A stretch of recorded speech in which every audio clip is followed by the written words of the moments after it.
이 시간 하나님 나라의 특징, 하나님 나라의 특징이라는 제목으로 하나님 말씀 증거하겠습니다. 지난주에 우리는 본문 말씀을 통하여서 하나님 나라는 어떤 것인가에 대한 말씀을 먼저 들었습니다. 오늘 계속 이어서 이 하나님 나라의 아주 중요한 특징이 몇 가지가 있습니다. 오늘은 본문 말씀을 근거로 하여서 하나님 나라의 특징이 무엇인가에 대해서 듣고자 합니다.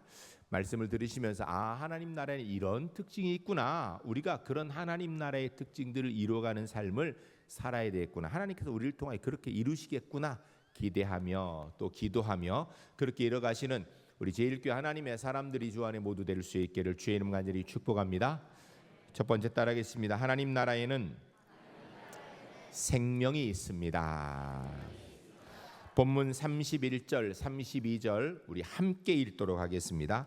겨자씨 한 알과 같으니 땅에 심길 때에는 땅 위의 모든 씨보다 작은 것이로되 심긴 후에는 자라서 모든 풀보다 커지며 큰 나무를 내나니 공중의 새들이 그 그늘에 깃들일 만큼 되느니라. 아멘. 본문 말씀에서 이야기하는 가장 중요한 것은 겨자씨는 너무나도 작다라는 것입니다. 그런데 거기 한 가지 특징이 있어요. 아무리 작아도 생명이 있다라는 것입니다. 여러분, 한 줌의 콩하고 금시계하고 이렇게 있으면 여러분 둘 중에 하나를 선택하면 뭘 선택하시겠습니까? 한 줌의 콩을 선택하는 어리석은 사람은 없을 겁니다. 그런데 우리가 무인도에 딱 갔어요.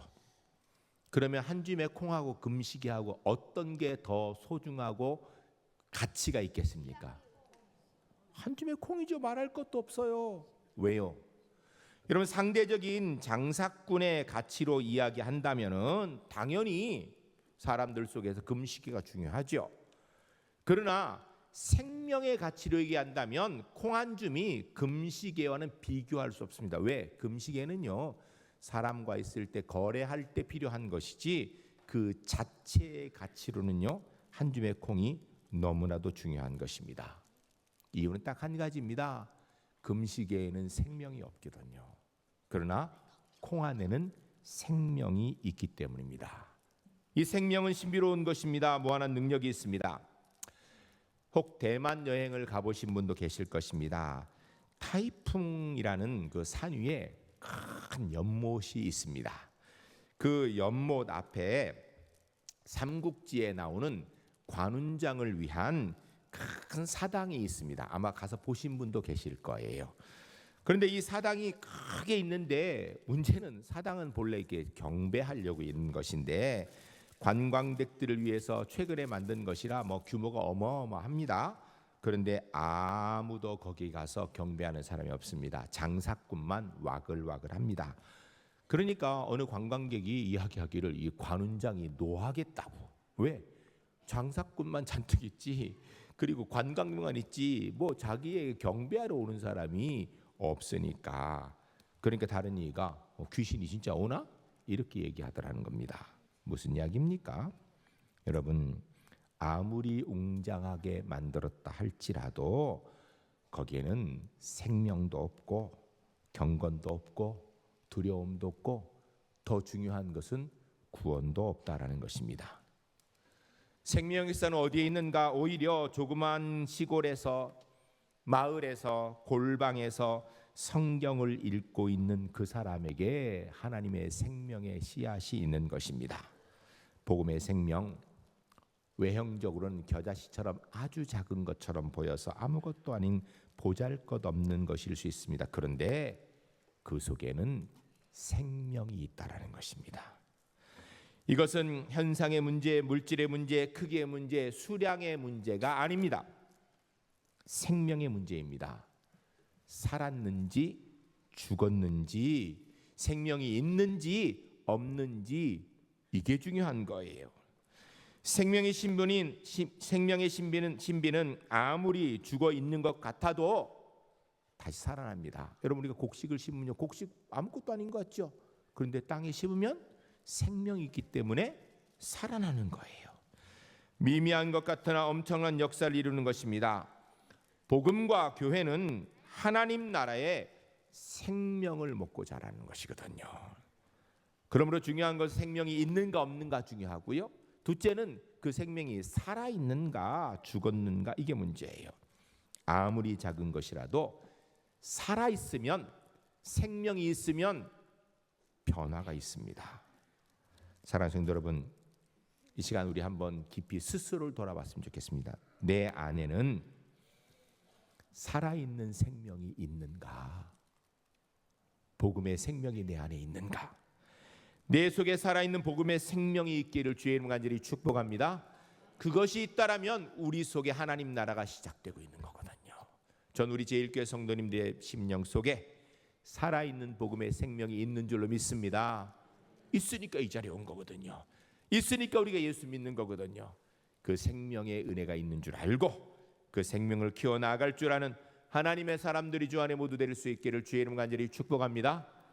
두 번째 따라하겠습니다. 하나님 나라 생명에는 신비가 있습니다.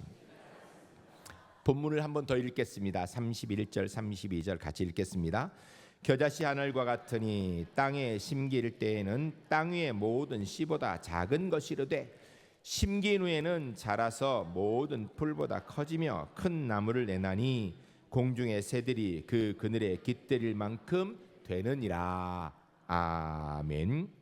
겨자씨 같은 작은 씨앗이 땅에 떨어지면, 흙 위에 떨어지면 작아서요, 거기 있는지 없는지, 여기에 묻혔는지 안 묻혔는지 잘 안 보입니다. 여러분, 사실 복음이 내 속에 들어와 있을 때 이게 눈에 안 보이니까 이게 들어왔는지 안 들어왔는지 인식이 잘 안 될 수 있습니다. 우리가 때로는 기도할 때 하나님께서 계시다는데 들으시는지 안 들으시는지 잘 인식이 안 될 때도 있습니다. 왜? 겨자씨 같은 작은 것이 들어오니까.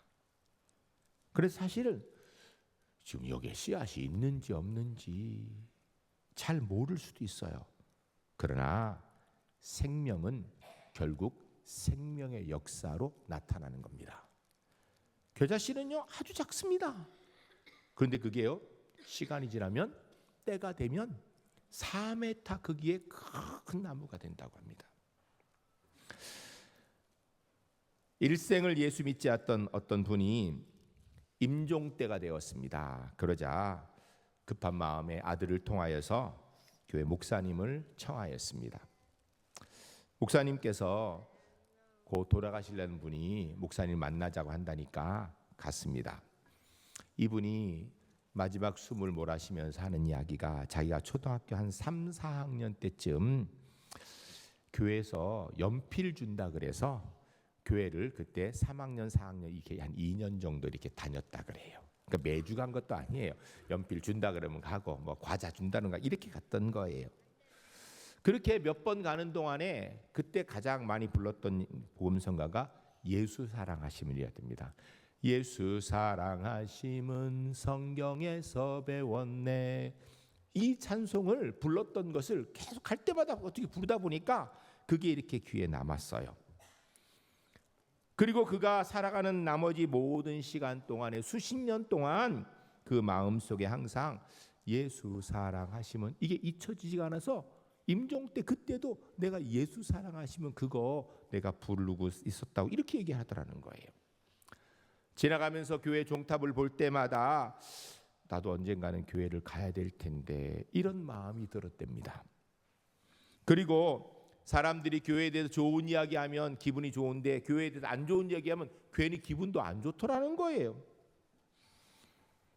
그렇게 사는 동안에 교회 가야 되는데 하는 마음이 있는데 어쩌다 보니까 바빠서 그래서 삶에 찌들어서 그랬는지 못 갔고 이제 마지막 임종 시간에 되어서 아들을 통하여 목사님을 모신 것입니다. 초등학교 3학년 때, 4학년 때 연필 받으러, 과자 받으러 교회 몇 번 나아간 것, 그때 가서 뭐를 배웠겠습니까? 뭐 그때 가서 부른 찬송 예수 사랑하시, 이거 외에는 기억나는 것도 하나도 없는 거예요. 어쩌면은 가서 장난만 치다가 연필 받으면 좋다 그리고 과자 받으면 좋다 그러고 왔을 것입니다. 그런데 예수 사랑하심은 거룩하신 말일세. 이 찬송이 그의 귀에 계속, 마음에 계속 겨자씨 같이 남아 있었던 것입니다. 이 찬송이 그를 60년 동안 따라다니는 거예요. 그는 결국 임종전에 예수 사랑하심을 위한 찬송을 부르고 목사님 기도 받고 천국 갔다라는 것입니다. 여러분, 이게 겨자씨예요. 그래서 우리가 한 번이라도 좋으니까 우리 불신 가족들, 예수 믿지 않는 사람들 예배 한 번만이라도 오는 걸 귀하게 여겨야 됩니다. 누가 합니까? 한 번 와서 들은 말씀이 그가 그 다음 주에 교회 안 오고 어쩌면 수십 년 교회를 안 올지라도 그의 마음에 남아서 그가 하나님의 사람 되고 구원받을 수 있는 길이 될 수도 있는 것입니다. 겨자씨는요, 너무 작아서 흙에 떨어지면요 찾지도 못합니다. 그렇게 작은 씨앗이지만 생명이 그 속에 있기 때문에 뿌리가 내리면 나무고 자라는 것처럼 십자가의 복음이, 찬송 소리가 우리가 그걸 가지고 뭐 들었는지 안 들었는지 기억조차 하지 못하지만 겨자씨로 우리 심령에 새겨지면, 그러면 뿌리 내리고 하나님 나라가 그 속에 이루어질 수 있는 것입니다. 여러분 너무나 잘 알고 있는 미국의 제16대 대통령 아브라함 링컨, 그는 학교 교육을요 정상적으로 1년도 받지 못했습니다. 인간적으로 굉장히 불행한 삶을 살았습니다. 너무 가난해서 통나무 집에 살았고요. 그가 8살 때에는요 어머니가 돌아가셨습니다. 어머니가 돌아가시고 나니까 더 삶이 어려워졌지요. 그런데 아버지가 재혼을 해서 계모가 들어왔는데 이 어머니가, 계모가 좋은 분이었습니다. 이 어머니가 링컨에게 성경을 가르쳐 주었고 읽어 주었습니다. 링컨은 이 새엄마를 통하여서 새엄마의 노력으로 성경도 읽고 유명한 책 섹스피어의 책도 읽었다고 합니다. 정확히 얘기해서 링컨이 자라면서 읽은 책은 딱 2권밖에 없었다라는 거예요. 성경, 섹스피어. 여러 번 읽었겠지요. 그런데 14살이 되던 해에 링컨의 이 새엄마가 돌아가셨습니다. 다시 엄마가 없어지니 더 고달픈 삶이 있었죠. 그런 가운데 미국의 역대 대통령 가운데 가장 훌륭한 대통령 아브라함 링컨이 대통령에 당선이 된 것입니다. 그가 대통령 취임식 때 조그마한 포켓 성경을 떼냈습니다. 내가 오늘 대통령이 된 것은 어머니가 주신 이 성경책 때문에, 이 성경책을 읽고 오늘 대통령이 되었습니다 라고 고백하였습니다. 어려운 환경 속에 8살의 어머니가 죽고 아버지가 그 다음날 재혼했겠어요? 아마 시간이 지난 다음에 재혼하는데, 그런데 14살에 또 그 어머니가 돌아가셨어. 새어머니가. 그 새어머니가 길어야 한 몇 년 성경 가르쳐 준 거예요. 그게 아무것도 아닐 수 있지요. 14살, 11살, 12살, 13살, 14살 이때 배운 게 얼마나 배웠겠습니까? 성경을 기가 막히게, 어머니가 성경 가르치는 대학자도 아니고 그냥 어머니가 읽어주는 믿음의 성경을 읽고 들었습니다. 그런데 그 말씀이 겨자씨가 되어서 아브라함 링컨을 미국의 제16대 대통령이 되게 한 것입니다. 그냥 대통령이 된 것이 아니라 미국의 5점의 역사가 있지요. 이 노예 제도를 폐지하고 해방의 업적을 남긴 위대한 대통령이 된 것입니다. 이것이 바로 겨자씨예요. 눈에 보이지 않지만 생명이 자라나는 신비가 있었던 것입니다. 눈에 보이지 않는다고 여러분 포기하지 맙시다. 하나님의 역사가 우리 속에 있습니다. 당장에 알아듣지 못해도 하나님 말씀을 전해야 됩니다. 읽어주고 가르쳐야 됩니다. 생명의 신비, 복음의 신비, 하나님 나라의 신비를 기대하면서 가르쳐야 됩니다. 안 된다고 말하지 맙시다. 하나님 말씀에는 생명의 신비가 있습니다. 비록 우리가 복음을 전해도 아무런 반응이 없을 수도 있어요. 전도하라고 얘기해도 전도해도 듣고 묵묵부답일 수도 있습니다.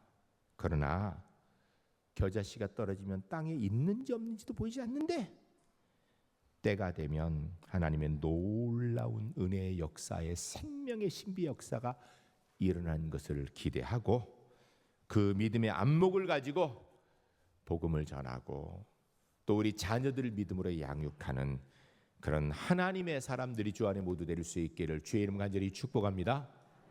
세 번째 따라하겠습니다. 하나님 나라는 삶의 변화를 이룹니다. 본문을 한 번 더 읽겠습니다. 같이 읽겠습니다. 겨자씨 한 알과 같으니 땅에 심길 때에는 땅 위의 모든 씨보다 작은 것이로되 심긴 후에는 자라서 모든 풀보다 커지며 큰 가지를 내나니 공중의 새들이 그 그늘에 깃들일 만큼 되느니라. 아멘. 하나님 나라에는요, 말씀의 능력, 복음에는요, 생명이라는 중요한 신비가 있습니다. 그리고 이 생명은 신비로운 것입니다.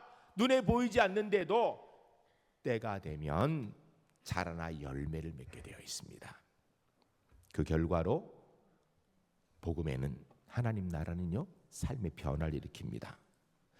성장이 없는 것은 죽은 것 같은 것입니다. 내 안에 하나님 나라가 계속해서 확장되고 자라나야 됩니다. 어느 교회든지 복음에 집중하지 않으면 문제가 생깁니다. 하나님 나라에 집중하면 계속해서 성장하고 교회는 평안합니다.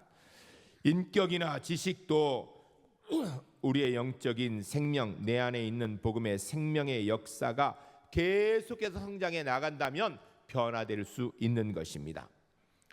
겨자씨만한 하나님 나라 우리 속에 자라면 우리 삶이 달라지게 되는 것입니다. 심령 속에 뿌려질 때 미미해 보이지만 크나큰 은혜의 역사로 이루어지는 것입니다. 자신의 변화, 가정의 변화, 사회의 변화를 이룰 수 있는 힘이 되는 것입니다. 내 힘으로 될 것을 생각하면 안 됩니다. 여러분, 예수 믿는 사람을 통하여 일어난 변화는요, 내가 노력해 내 힘으로 되는 게 아니에요. 내 속에 있는 복음의 능력, 하나님 나라의 변화의 능력으로 되어지는 것이죠. 어느 마을에 아주 지혜롭기로 소문난 한 아이가 있었습니다. 그래서 어른들이 이 아이를 시험하려고 아이를 동네 한가운데 있는 큰 바위에 데려갔습니다. 그리고 하는 얘기가, 너 이 바위를 움직일 수 있겠니? 그랬더니 이 아이가 고민도 안 하고 있지요. 어른들이 황당해. 왜 어른 서너시 밀어도 뭐 꿈쩍도 안 하는 바위인데 아이가 움직일 수 있다라니까 이게 무슨 소리야? 그래? 네가 이거 움직이면 큰 상을 주겠다고 약속을 했어요.